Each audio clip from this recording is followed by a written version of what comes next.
नमस्कार साथियों। आज मैं आप लोगों से न्यायालय जो प्रकरण होते हैं, एफआईआर वगैरह जो पुलिस प्रकरण बनते हैं, उससे संबंधित कुछ चर्चा करना चाह रहा हूँ।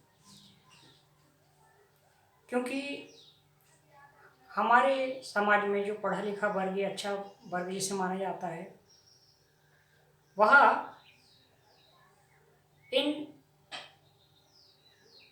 मुकदमों आदि, पुलिस केस प्रकरण आदि से बचकर ही रहता है। इसको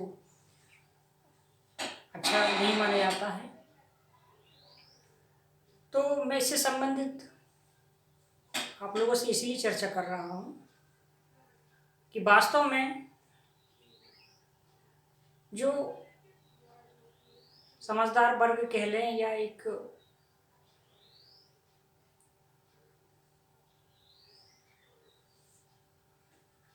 जो सज्जन लोग होते हैं यार, है ना, सज्जन लोग जो होते हैं, शरीफ लोग होते हैं, वो इस प्रकरणों में, अगर पुलिस प्रकरण आदि न्यायालयिक प्रकरण में अगर फंस जाते हैं तो उनके साथ क्या क्या हो सकता है, उससे संबंधित मैं आपसे चर्चा करना चाह रहा हूँ। क्योंकि देखिए, मैं जब तक किसी चीज़ को अपने प्रयोग के तौर पर नहीं देखता, जब तक मैं कुछ भी नहीं लिखा पढ़े हुआ या किसी से सुना हुआ कुछ भी भरोसा नहीं करता, तो मेरा ये खुद का प्रैक्टिकली नॉलेज है जो जिसके अनुसार मैं आप लोगों से आज ये चर्चा कर रहा हूँ। असल में मेरा एक स्कूल में जहाँ मैं पढ़ाता हूँ, अध्यापन कराता हूँ, वहाँ का एक प्रकरण है। प्रकरण ऐसा है कि किसी भी छात्र को अगर आप कक्षा के में अगर डांट डपट देते हैं या छोटा मोटा दंड स्वरूप उसको अगर आप मार देते हैं, चाटा वगैरह, तो उसका पुलिस केस अगर बन जाता है, जो भी धाराएं हैं, इतना कौन सोचेगा क्या धारा होगी, क्या होगा इसका प्रकरण। तो मेरा इस तरीके का एक केस है स्कूल का, एक छात्र को पिटाई का। तो छात्र जो है उद्दंड होते हैं, आपको भी पता है, कुछ ऐसी प्रवृत्तियों के होते हैं कि वो किसी की नहीं सुनते हैं, और उनको शायद घर से भी इस तरीके से सिखाया जाता है या उनको उन पर नकल नहीं कसी जाती है, और वो जो चाहे वो करते रहते हैं, और उनको एक बिन डोर के मनचले लड़के के जैसे बर्ताव करने वाले, ऐसे बर्ताव वाले बच्चे होते हैं। तो जिनका बर्ताव इस तरीके से होता है कि वह अन्य लोगों को प्रभावित करते हैं, चोटिल करते हैं, इस तरीके के भी छात्र होते हैं। तो इसके लिए शासन की तरफ से कोई भी ऐसी व्यवस्था भी नहीं की है कि अगर कोई छात्र उद्दंड रूप से है और कक्षाओं में अगर वो पढ़ रहा है तो उसके साथ में आपको कैसा पेश आना चाहिए, क्या करना चाहिए। इतना ही हो सकता है, जहाँ तक शासन का ये कहना है कि आप उसके परिजनों से आदि से संपर्क करिए, है ना, उससे कहिए, इससे ज़्यादा कुछ भी नहीं है। तो शासन की तरफ से कोई व्यवस्था नहीं की गई है ना, और की गई हो तो मुझे इसकी जानकारी नहीं है, और मेरे हिसाब से तो बिल्कुल ऐसी कोई व्यवस्था नहीं है कि कोई बच्चे को आपको कैसे ट्रीट करना है, क्या है उसके साथ, उसके लिए कोई भी स्कूल स्तर पर ऐसा कोई प्रावधान नहीं बनाया गया है। बस इतना ही कि आप उसके पेरेंट्स से मिलिए। मतलब छात्र कुछ भी करे, उसके लिए कोई, अभी तक हमारे शिक्षक के नाते अगर मैं देखा जाए तो हमारे पास में कुछ भी ऐसा नहीं है जिससे हम छात्र को इस कंट्रोल करें या उस पर बदलाव लाने की कोशिश करें, उसके मिसबिहेव को। क्योंकि अगर पालक से मिलने का एक अच्छा उपाय, मैं भी जानता हूँ कि पालक से, उसके पिता से, माता से मिलना बहुत अच्छा उपाय होता है, लेकिन अगर छात्र के जो पालक हैं उनमें से उसका पूरा एक परिवार ही होता है, उसके दादा दादी भी होते हैं, चाचा भी होते हैं, सभी होते हैं, माँ बाप भी होते हैं, तो हो सकता है उसके पिता तो आपको बातों को समझें, लेकिन उसकी माँ नहीं समझे, माँ समझे लेकिन पिता नहीं समझे। कोई ना कोई एक परिवार में एक सदस्य है जो उसको बच्चे को जो है बढ़ावा दे रहा है, और जो आपको आपके कार्य को सफल नहीं होने दे रहा है। ऐसी कंडीशन भी हो सकती है। तो चलिए, मैं बात कर रहा था आपसे कि जैसे पुलिस प्रकरण हुआ है मारपीट का, कि भाई मैंने एक छात्र को पीटा, और छात्र के दिमाग में ऐसा कुछ शायद पहले से था कि अगर टीचर ने मुझे हाथ भी लगाया तो मैं उसकी फिल्म बना दूंगा। ऐसा कुछ आजकल के बच्चे भी बहुत, और जो अपराधी किस्म के कह लो या शातिर बच्चे रहते हैं कह लो, तो उनका दिमाग तो मुझे लगता है कि बहुत ही ज़्यादा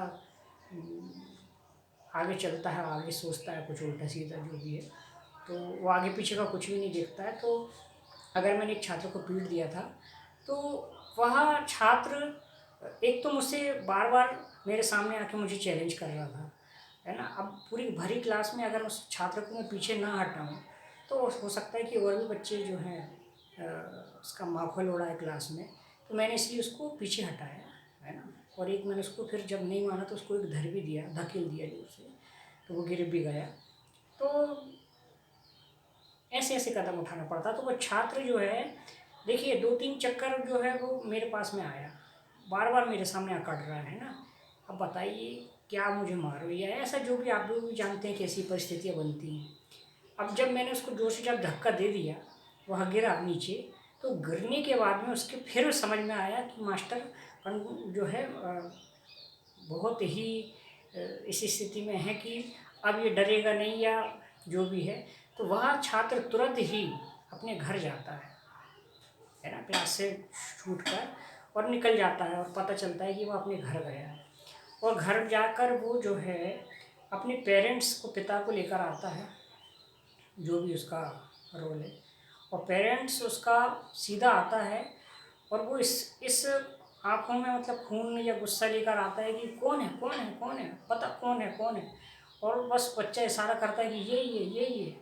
बस उसने आया और सीधा मेरे सर पर जो है लठ मारा, यहाँ पर बिल्कुल सीधे, यहाँ पर सीधा उसने ऐसा लठ मारा।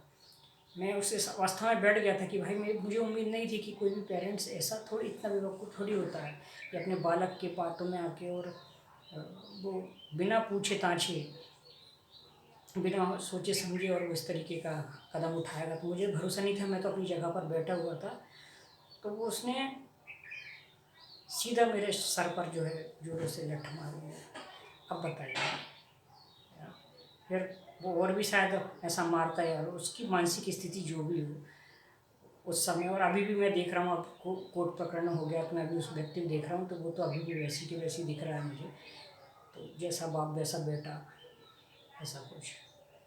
तो अब बताइए आप मुझे कि इसका पुलिस केस होना चाहिए कि नहीं होना चाहिए? होना चाहिए ना, कि भाई आप एक शिक्षक के कार्य को प्रभावित कर रहे हैं इस तरीके से। चलिए ठीक है, आप मुझे दो गाली बक दे दे, डांट लेते, कुछ भी हो, मतलब एक लेवल तक कुछ तो ऐसा कर लेते, लेकिन धक्का मुक्की भी कर सकते थे, लेकिन एक सर पर ऐसा लठ मार के आप जो है, ये तो बहुत ही ज़्यादा हद हो जाती है ना, है ना, नाराज़गी की। तो ये स्थिति है। तो मैंने जो है सोचा कि भाई इसको तो जो है अपने वरिष्ठ कार्यालय आदि में इसकी सूचना देना चाहिए कि क्या करें ऐसी स्थिति में। भाई बच्चों को हम कैसे पढ़ाएं, कैसे अपना इस तरीके का माहौल बनाएं कि जो आपराधिक या शैतान या जो खुरापाती वाले बच्चे हैं, इन पे थोड़ी सी नकेल कसे, जब तो वो अन्य बच्चे जो पढ़ने वाले हैं उनको हम अच्छे से पढ़ा सकते हैं। क्योंकि हम जब पढ़ाते क्लासों में तो ऐसे बच्चे क्या करते हैं कि उनकी हरकतें ऐसी चालू कर देते हैं कि क्लासों में पढ़ाई वगैरह प्रभावित हो। ये है हमारी समस्या। ऐसा नहीं है कि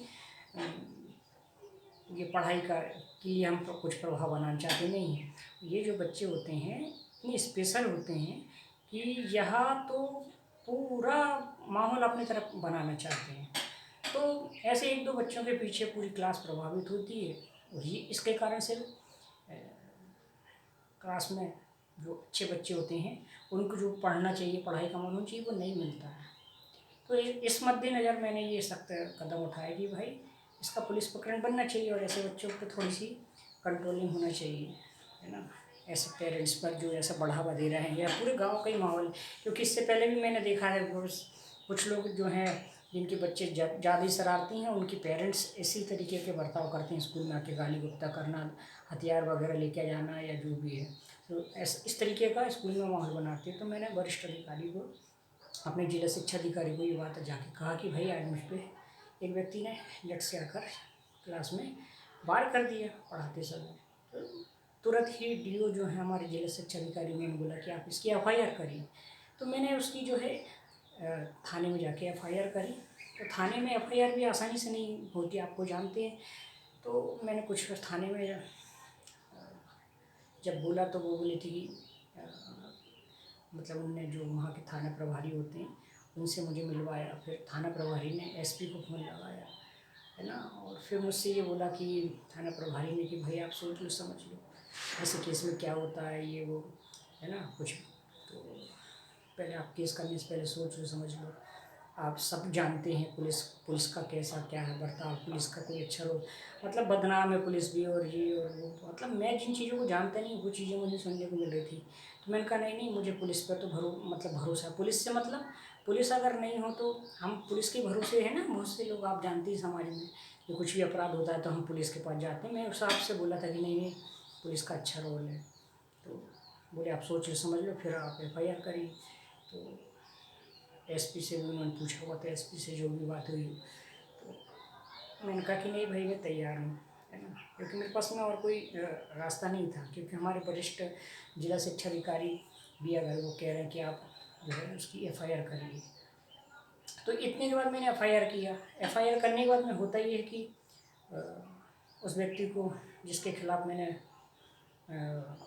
एफआईआर किया है, बच्चे के पिता जो, तो उसको तुरंत ही वहाँ से थाने में बुलाया जाता है और उसके भी बयान आदि दर्ज करके मुझे ये प्रक्रिया नहीं मालूम है पुलिस की, एक काउंटर केस बनता है। मतलब उससे भी एफआईआर करवाई गई मेरे विरुद्ध, छात्र के बयान करके और सब कुछ करके।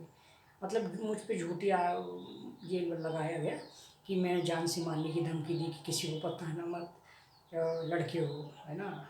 इतना कुछ बड़ा चढ़ा के उन्होंने और गला दबा दिया।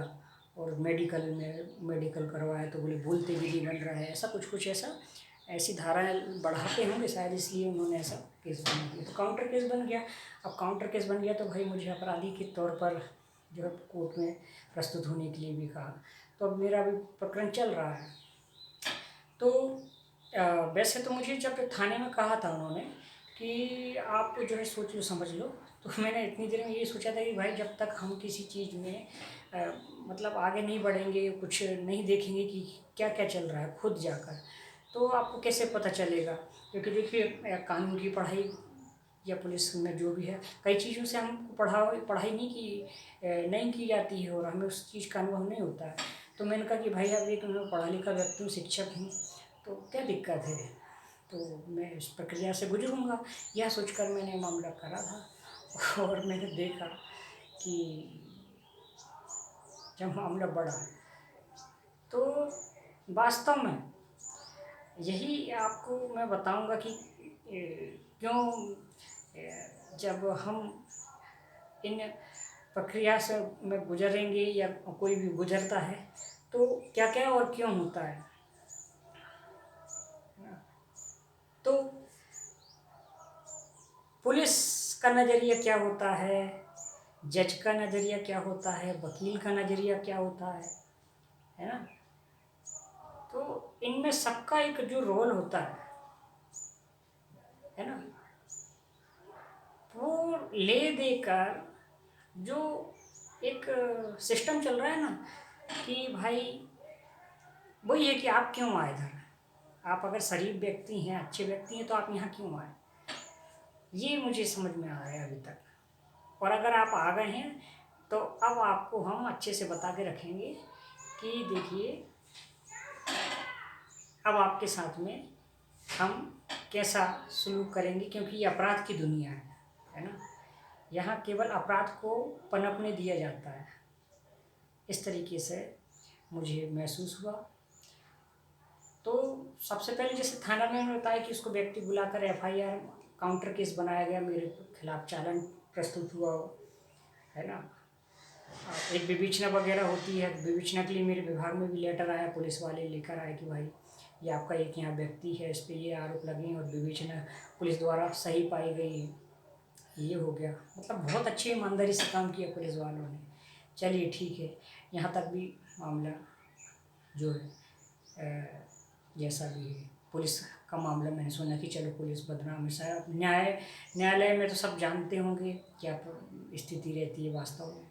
तो मुझे उम्मीद थी कि शायद न्यायालय में जो न्यायाधीश होते हैं बहुत एक मतलब साइकोलॉजिकल जैसे बोलते हैं ना, फिट होना और बिल्कुल सामने वाले के मन में क्या चल रहा है और क्या परिस्थितियाँ सामाजिक, उससे बिल्कुल भांप लेते होंगे। इस तरीके से मुझे पता था कि लग रहा था कि न्यायाधीश की जो कुर्सियों पर बैठे रहते हैं वो बिल्कुल पैने होते होंगे और उनको साफ साफ सब दिख जाता होगा। लेकिन मैंने पाया कि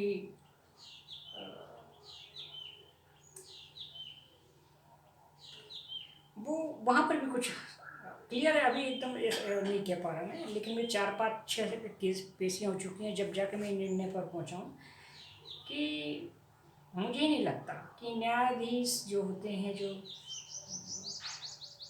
जिला कोर्ट में बैठने वाले, वो इतने परिपक्व होते हैं या इतने अनुभवी होते हैं। वही कि जो सिस्टम में चल रहा है उसके अनुसार वो कार्रवाइयाँ वगैरह में बिजी रहते हैं। और मैं असल में हुआ क्या, मैं वो बताता हूँ कि मैं गया तो आज तो उन्होंने कहा कि मुझसे तो कुछ आज तक एक बार भी उन्होंने कुछ पूछा ताछा नहीं, बस एक ही बार हल्का सा बोला था कि आप समझौता क्यों नहीं कर लेते। मैं समझौता करने के लिए, भाई मैं क्यों आगे बढ़ूँगा समझौता करने के लिए, है ना। आज चौथी पाँचवीं छठी पेशी में मुझे वो कुछ नाराज नज़र आई मेरे प्रति, जबकि मेरी अभी तक और उनसे कोई न चर्चा हुई। वो जैसा बताया जा रहा है, वकील मुझे बताया जा रहा है, मैं बस बस वैसा कर दे रहा हूँ। पेशी जब कर बताती है तो आज वो मुझ पर नाराज़ समझ में आए कि बोले आप तो नौकरी वाले हैं, तो ये तो नौकरी वाले हैं, इनके हिसाब से सब हो रहा है, सामने वाले का भी तो देखिए कितना नुकसान हो रहा है। मतलब इस तरीके का मुझे लगा कि भाई क्या जजमेंट है, मुझसे अभी तक आपने कुछ पूछा नहीं, है ना। आप को इतना भी तो कुछ होना चाहिए कि बिना पूछे ताछे आप किसके फेवर में दिख रहे हैं, किसके फेवर में नहीं दिख रहे हैं, है ना। मैं आगे अब क्या जाऊँगा, आप बताइए। आपको जब मैं मानता हूँ कि कानून पे की जो प्रक्रिया है उसमें जो न्यायाधीश होता है वो सबूत आदि पर अपना निर्णय देता है। ये ठीक है, सही भी कोई व्यक्ति अगर गलत है और मैं मतलब सही है और उसके खिलाफ अगर सबूत आदि मिल जाते हैं तो उसको आप दोषी मान लेते हैं, मैं वहाँ तक भी मानता हूँ, है ना। उसके लिए भी मैं तैयार हूँ। लेकिन आपका फेवर जो है बिना सबूत या उसके किसकी तरफ जा रहा है, इससे तो आपका अनुभव का ज्ञान हो जाता है ना। तो उनके द्वारा मुझे ये लग रहा था कि मैं उन्हें परेशान कर रहा हूँ, है ना, क्योंकि मैं सक्षम हूँ या जो भी है ना, और वो गरीब हैं, है ना। तो इस तरीके से मुझे उनकी नाराज़गी समझ में आई। भाई आप ये भी तो देखिए कि मैंने अगर केस किया है तो वो वाजिब था, और वो भी मैंने अपने सोच समझ के विचार से डीओ अपने जिला शिक्षा अधिकारी वगैरह से पूछ कर उतनी बात किया। और मेरे को जब हमला हुआ और सामने वाले व्यक्ति ने जो मुझ पर जो दोष लगाया है वह तो उसने झूठे झूठे आरोप लगाए मुझ पर, है ना। तो आपको कम से कम इतना तो होना चाहिए कि आप उसका फेवर कर रहे हैं कि वो मैं उसे परेशान कर रहा हूँ। बताइए, ये स्थिति है। तो मैं इतने से यही कहना चाह रहा हूँ कि भाई ये जो न्याय की कुर्सियों पर बैठे लोग हैं ये भी उतने अनुभवी नहीं हैं, है ना।